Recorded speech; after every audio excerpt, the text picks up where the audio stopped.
Hi guys, welcome back with me again in this channel. On today's tutorial, I'm going to show you how you can create the ultimate cocktail dress look, no VIP required.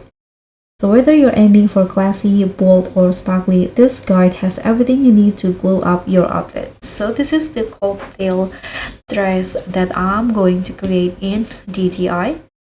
Now let's just get started.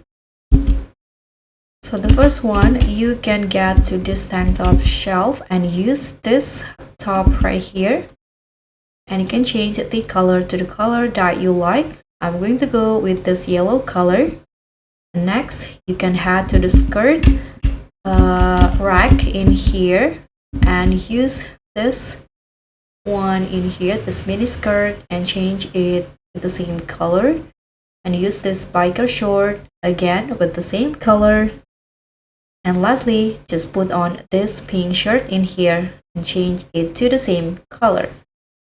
And now you are done. So this is the result for the simple cocktail dress.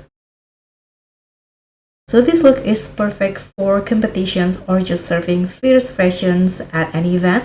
Let's make your avatar the start of the night. Thank you so much for watching. Don't forget to like, comment, and subscribe. Also click on thanks. Bye.